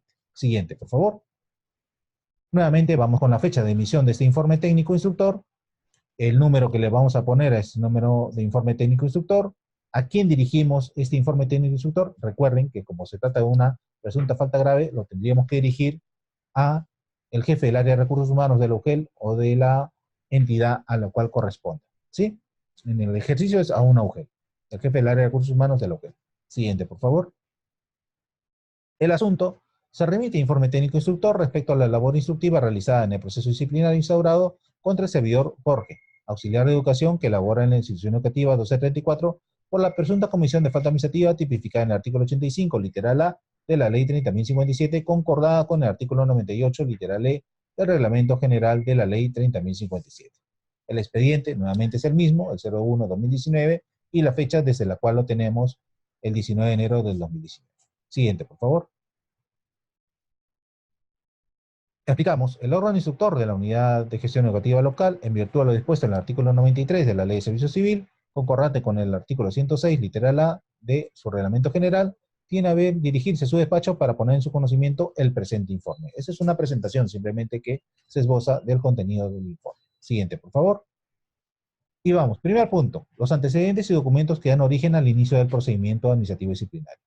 Explicamos, conforme al caso propuesto, que por resolución directoral número 67-2019 del director de institución educativa 1234, de fecha 29 de febrero, obrante de fojas tal a tal, se dispuso instaurar proceso administrativo disciplinario contra el servidor Jorge por la presunta comisión de una falta administrativa tipificada en el artículo 85, literal A, de la Ley 30.057, concordado con el artículo 98, literal E, del Reglamento General de la misma ley, debido al aparente acoso moral contra la licenciada Laura durante el año 2018 en la institución educativa 1234, producto del trato inadecuado propiciado por dicho servidor contra la docente denunciante, en aparente infracción a su deber contenido en el artículo 21, literal E, del Decreto Legislativo 276, concordado con el artículo 219, literal F, del Reglamento de la Ley 29.944. Siguiente, por favor.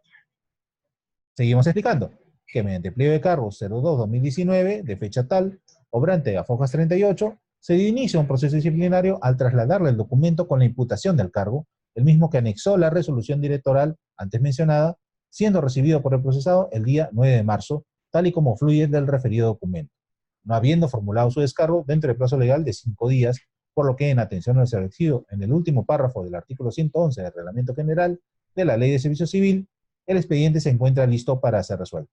En el caso concreto, lo que hemos explicado es, en un primer párrafo, cómo es que se instauró el proceso disciplinario, cuál sería la presunta falta incurrida, cuál sería el presunto deber infringido, y en este siguiente punto lo que explicamos, que ya se le corrió traslado del cargo imputado, se le ha juntado la resolución de instauración de proceso, ha sido debidamente notificado y pese al plazo otorgado, no ha presentado descargo alguno.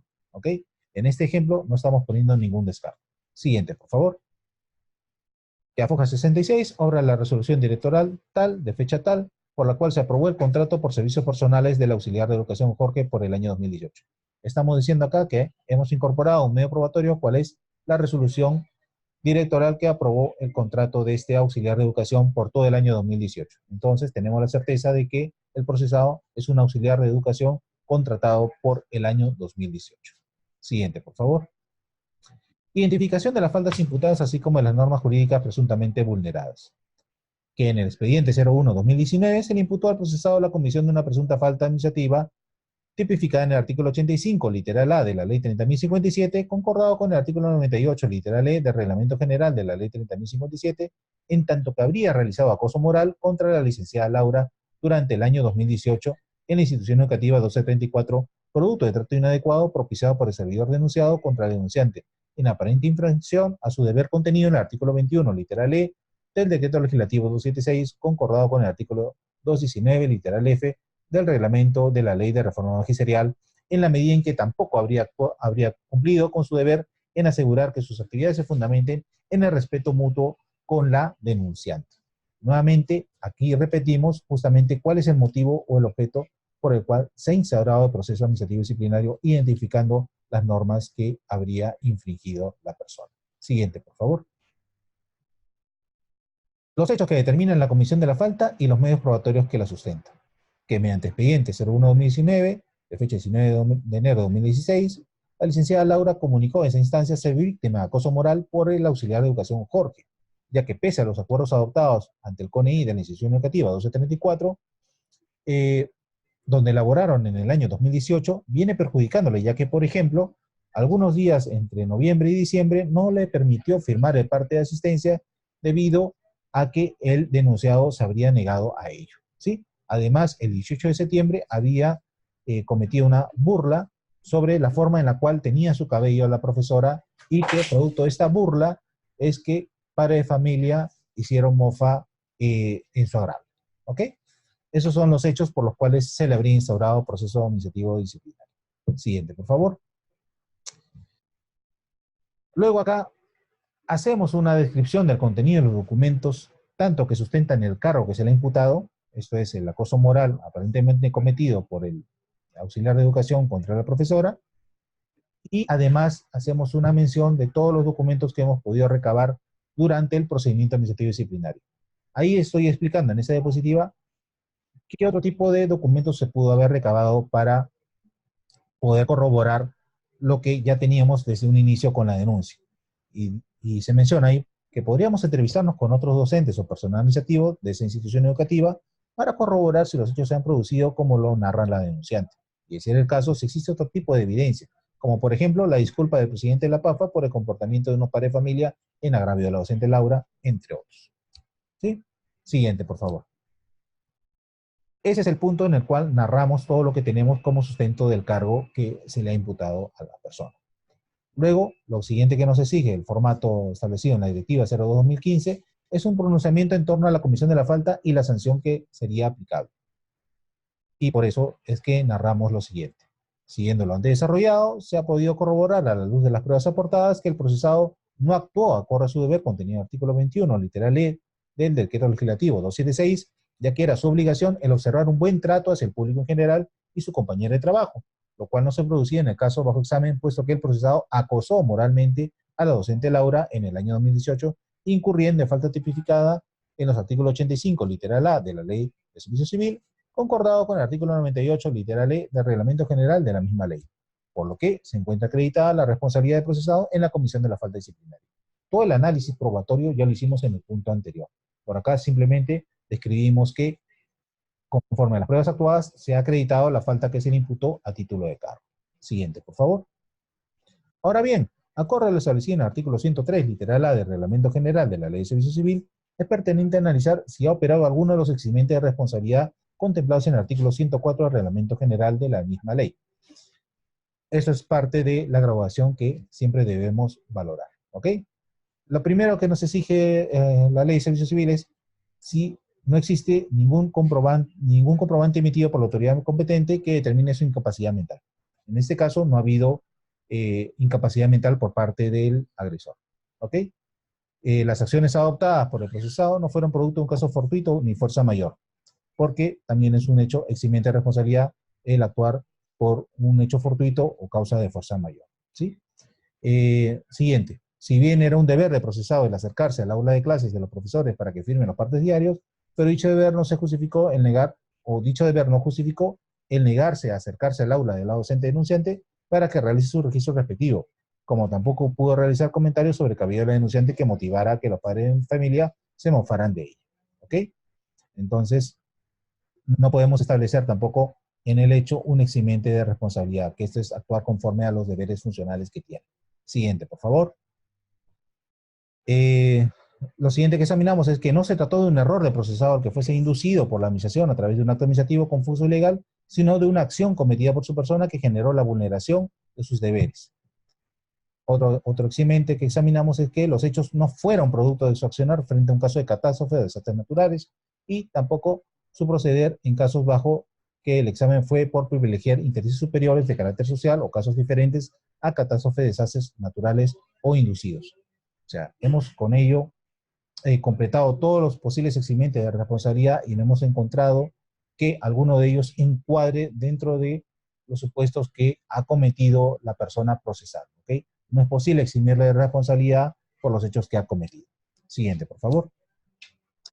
Que tras determinarse entonces la comisión de la falta imputada y la inexistencia de eximentes de su responsabilidad, y acorde a lo descrito en la resolución de apertura del presente proceso, corresponde determinar la gravedad de esta falta, siendo necesario para ello recurrir a los criterios contenidos en el principio de razonabilidad. ¿Ok? En la sesión pasada del 30 de abril hemos explicado en una videoconferencia cuáles son los criterios para graduar faltas y sanciones. ¿Ok? Y la norma rectora siempre será el principio de razonabilidad. El principio de razonabilidad que nos establece el artículo 248, inciso 3 del TUO de la 27444, nos dice qué criterios debemos seguir para poder justificar razonablemente la imposición, en este caso, de una sanción. Lo primero es la gravedad del daño al interés público y o bien jurídico protegido. Existe un grave daño al bien jurídico protegido consistente en el buen trato que debe manifestar todo servidor público. El perjuicio económico causado. En el presente caso, no se desprende que la falta cometida hubiese generado un perjuicio económico a la persona agraviada. Repetición y o continuidad de la comisión de la infracción. Acorde a las pruebas actuadas, se desprende que la conducta demostrada por el procesado fue en repetidas oportunidades en el año 2018. Siguiente, por favor. Circunstancias de la comisión de la infracción. Los hechos se produjeron en el año 2018 en la institución educativa 1234, cuando el procesado acosaba moralmente a la licenciada Laura conforme a lo acreditado en este proceso. El beneficio ilegalmente obtenido. No se desprende del caso que la falta hubiera generado un beneficio ilegal al procesado. Existencia o no de intencionalidad en la conducta del infractor. Como quiera que el procesado era conocedor de sus obligaciones, como ya les hemos mencionado, que están tanto en el decreto legislativo 276 como en el reglamento de la ley de reforma magisterial, y a pesar del conocimiento que tenía esos deberes, ha decidido incumplirlos, es por lo cual se desprende la intencionalidad en la conducta del procesado. Siguiente, por favor. Y, estando a lo anteriormente expuesto, es pertinente, al presente caso, aplicar la sanción prevista en el artículo 88, literal B, de la ley 30.057. Esto es, la suspensión sin goce de remuneraciones, pero recuerden que esta sanción de suspensión es graduable entre un día a 365 días o 12 meses. Por lo tanto, para poder saber y poder establecer razonablemente el periodo de suspensión a imponer, es necesario que apliquemos los mismos criterios que nos señala el artículo 87 de la Ley de Servicio Civil. ¿Cuáles son estos criterios? Primero, grave afectación a los intereses generales o a los bienes jurídicamente protegidos por el Estado. En este caso, existe un grave daño al bien jurídico protegido, consistente en el buen trato que debe manifestar todo servidor público con ocasión del ejercicio de sus funciones. Siguiente, por favor. Otro criterio, ocultar la comisión de la falta o impedir su descubrimiento. En este caso, no habría indicios de que el profesor o, perdón, el auxiliar de educación hubiese intentado ocultar la comisión de la falta o impedir su descubrimiento. El grado de jerarquía y especialidad del servidor civil que comete la falta, entendiendo que cuanto mayor sea la jerarquía de la autoridad y más especializadas sus funciones en relación con las faltas, mayor es su deber de conocerlas y apreciarlas debidamente. El procesado, al momento de la comisión de la infracción, ostentó el cargo de auxiliar de educación, que en una institución educativa es un cargo que está subordinado al de director de la institución educativa. ¿Okay? No tiene un grado de jerarquía, mucho menos con la persona que agravia. Siguiente, por favor. Las circunstancias de la comisión de la infracción. Los hechos se produjeron en el año 2018 en la institución educativa 1234, cuando el procesado acosaba moralmente a la licenciada Laura, conforme a lo acreditado ya en el proceso. La concurrencia de varias faltas. En este caso, en el ejemplo propuesto, no hay concurrencia de faltas. La participación de uno o más servidores en la comisión de las faltas solamente ha participado el procesado en calidad de autor de las mismas. La reincidencia en la comisión de la falta, no hay reincidencia porque no existen antecedentes en su legado. La continuidad en la comisión de la falta, no se desprende que la falta fuese continuada porque el auxiliar de educación solamente fue contratado en el año 2018. Por lo tanto, los hechos solamente se produjeron en el año 2018. El beneficio ilícitamente obtenido, de ser el caso, no existe beneficio ilícitamente obtenido, en este caso por el procesado con la comisión de la falta imputada. Siguiente, por favor. Una vez que ya hemos examinado todos los criterios que nos señala la ley del servicio civil, podemos considerar razonable que la sanción a imponer, en este caso, sea la suspensión por 2 meses. ¿Ok? Porque justamente ya hemos analizado que se trata de un hecho grave. Y siendo que se han infringido los deberes de este decreto objetivo 276, tenemos que examinar si es que ese hecho, el vulnerar los deberes del decreto objetivo 276, también generaría una causal de una resolución contractual. ¿Ok? Para el caso concreto, ya sería intrascendente porque estamos resolviendo en el año 2019, ¿me entiendes así?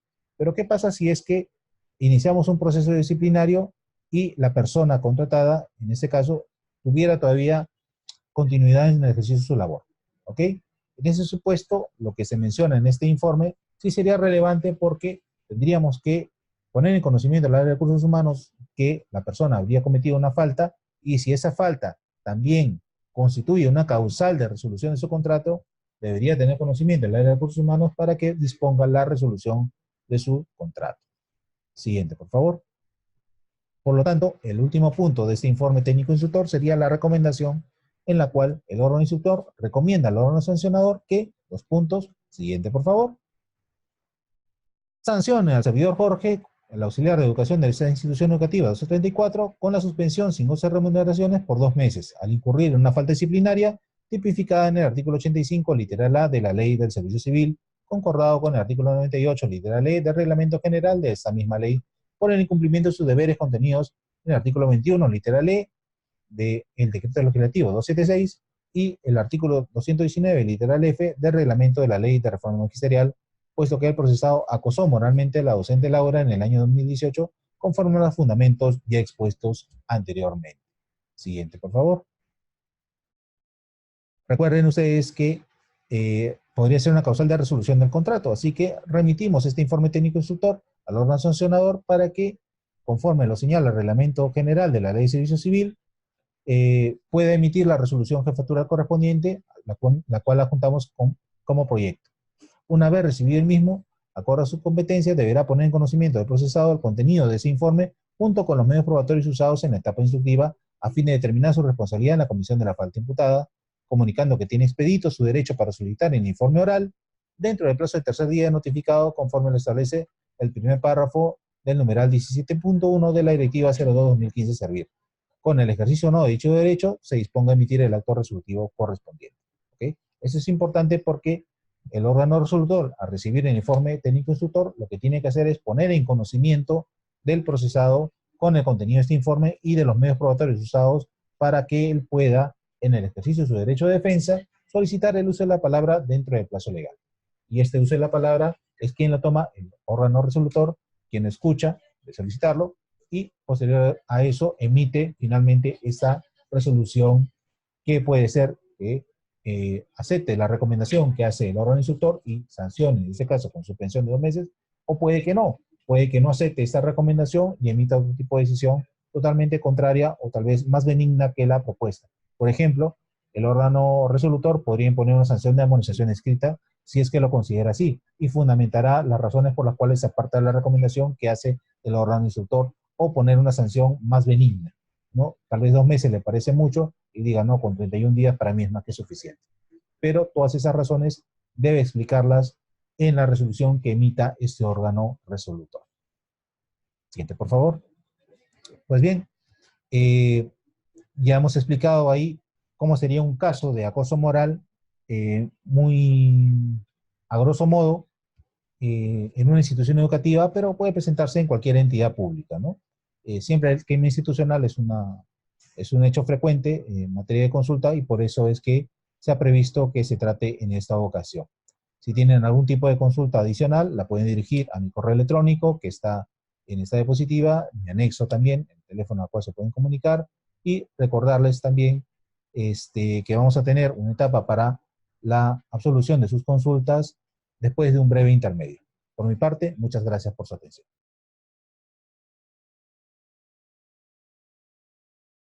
Muy buenas tardes a todos y todos. Volvemos justamente para poder resolver sus consultas. Les recordamos una vez más que por favor llenen la encuesta de satisfacción que es necesario para poder enviarles los materiales que hemos compartido en la mañana, tanto por RAGED como por OTEP, ¿sí? Empezamos entonces con la UGEL Huancasancos. Una ruptura de relaciones humanas de una docente con los padres de familia de una institución educativa, que literal del artículo 40 de la Ley de Reforma Magisterial estaría incumpliendo un docente.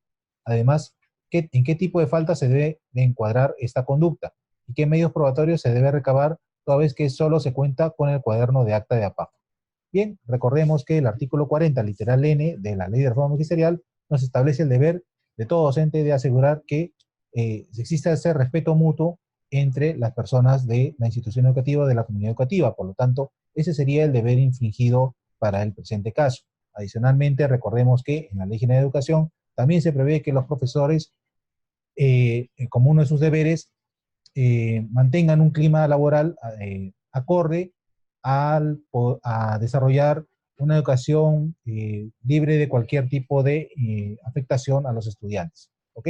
Entonces, siempre el tema del clima institucional está presente en lo que es la Ley de Reforma Magisterial como en la Ley General de Educación, tanto para lo que es el docentes como, obviamente, para los casos de los directores de instituciones educativas.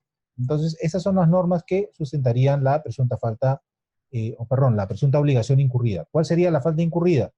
Depende de la graduación que se haga conforme al artículo 78 del reglamento de la Ley de Reforma Magisterial, pero me aventuro a anticipar de que estaríamos frente a un tipo de falta grave conforme al primer párrafo del artículo 48 de la Ley de Reforma Magisterial, y por lo tanto la sanción a imponer sería un cese temporal que puede ser desde 31 días hasta 12 meses. ¿Ok? Depende mucho de la gravedad de los hechos.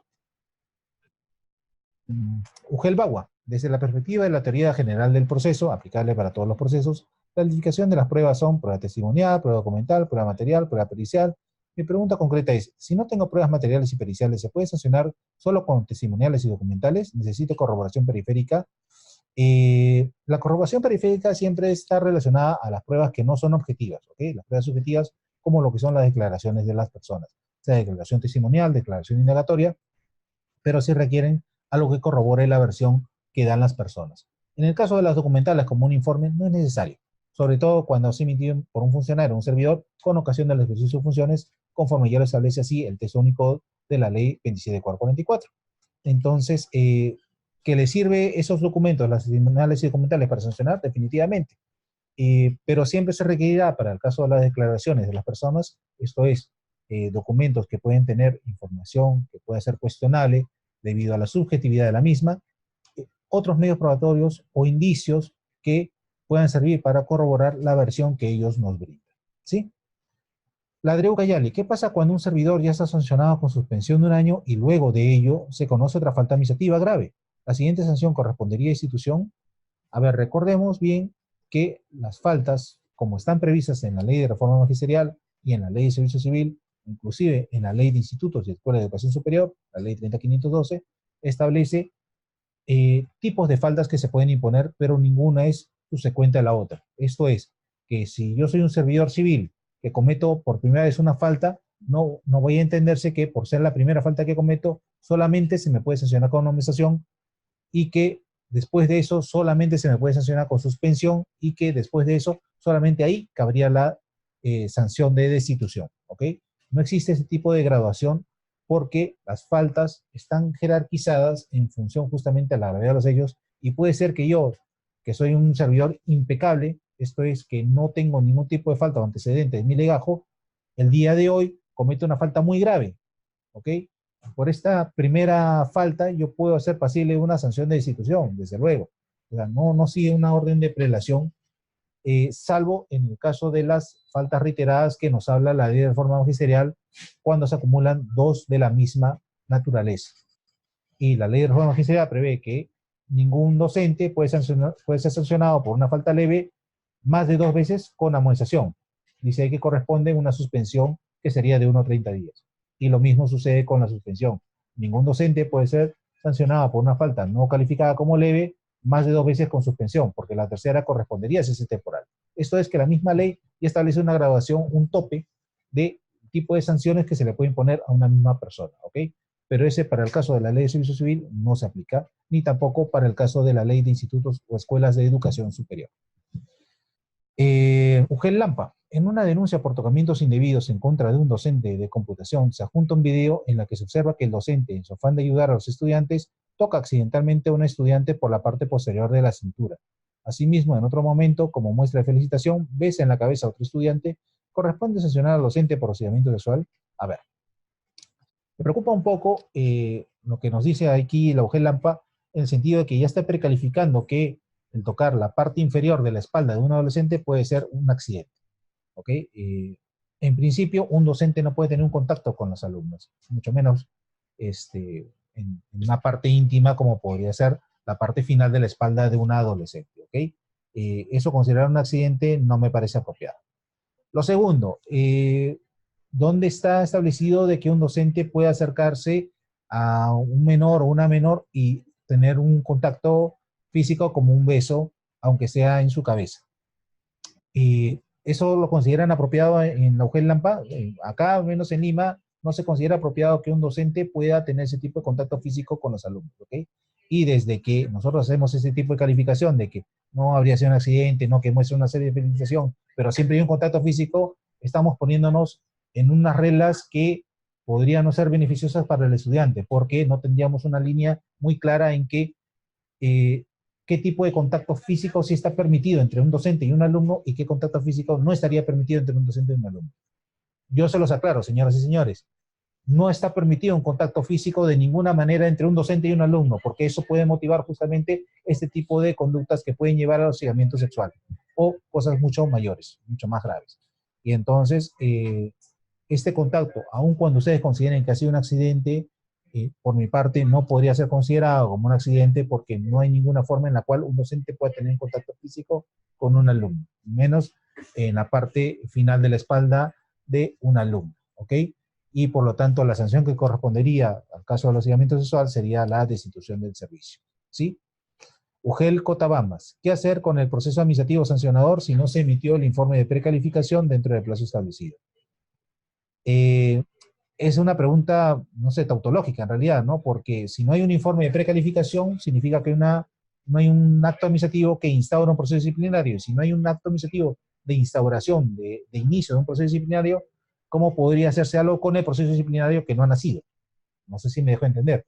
O sea, la pregunta está mal encuadrada, ¿no? O sea, ¿qué hacer, digamos, en el caso de una denuncia que aún no ha sido calificada por un informe técnico de precalificación? Lo que tendrás que hacer, aun cuando se haya vencido el plazo para la calificación de esa denuncia, es emitir el informe técnico de precalificación. No hay de otra. Aun cuando sea extemporáneo, pero tiene que emitirse y tiene que haber un pronunciamiento respecto a si debe o no iniciarse un proceso administrativo disciplinario en base al análisis que realices de esta denuncia. Recuerden que un proceso se inicia, existe, cuando ya se ha practicado la notificación del acto administrativo que dispone el inicio del mismo, ¿ok? Antes de ese acto administrativo, de la notificación de ese acto administrativo, no existe un proceso disciplinario. Lo que existe es un acto preliminar, un acto de instrucción, un acto de investigación que no está contemplado como una parte del proceso. El proceso se inicia con la notificación al procesado de la resolución o del acto administrativo que disponga el inicio del proceso que contenga el pliego de cargo y que dé pie al descargo que pueda realizar hasta la emisión de la decisión final correspondiente. UGEL Condesuyos, ¿cuál es el procedimiento para recoger pruebas sobre un supuesto hecho de maltrato psicológico, sabiendo que hay varias denuncias hechas por diferentes padres de familia? El procedimiento para recoger pruebas básicamente será la citación que se realiza a los padres de familia para que puedan acudir a la instancia de gestión educativa descentralizada y puedan ellos manifestar los hechos que sustentarían su denuncia. Ellos pueden ir acompañados de sus menores hijos o hijas y colaborar con la administración pública ofreciendo voluntariamente la declaración de estos menores para poder tener mayores elementos de evidencia que puedan justificar el inicio de un proceso disciplinario y de corresponder la sanción imponible. UGEL Pachitea, un profesor en un proceso disciplinario puede solicitar licencia sin goce de haber y si el UGEL no lo ha concedido, ¿qué medidas adoptar? Un profesor sometido a un procedimiento disciplinario sí puede solicitar licencias sin goce de haber si es que estas no son mayores a 5 días, como lo señala la ley del servicio civil. Y si la UGEL lo ha concedido, o sea, una licencia por más de 5 días, ¿qué acciones se pueden adoptar? Bueno, tendrán que evaluar, como ya lo explicó el doctor Inga, si es que esta disposición contraria a lo expresamente establecido o restringido por la ley de servicio civil constituye una causal de nulidad del acto administrativo porque ha sido emitida en contravención a lo que establece la ley. Y entonces será el superior inmediato del que emitió esta autorización quien disponga la nulidad de oficio por la vulneración, básicamente, al principio de legalidad. Bien, esas son las preguntas que nos han realizado. Les agradezco mucho su participación en esa videoconferencia. Siempre estaremos atentos a poder recibir sus consultas o inquietudes a través del correo electrónico. Por aquí nos están avisando ya de la siguiente videoconferencia que va a realizarse los días 9 y 14 de mayo, 9 con DITEN. Recuerden ustedes, ¿no?, las casuísticas relacionadas a procesos disciplinarios conforme a la ley de reforma magisterial y la DICERPA y DAGET para el caso de institutos o escuelas de educación superior el día 14 de 10 a 12. Bien, con este cherry por parte de DAGET, respecto a lo que vienen las futuras videoconferencias, me despido muy cordialmente de ustedes hasta una siguiente oportunidad. Gobierno del Perú. El Perú primero.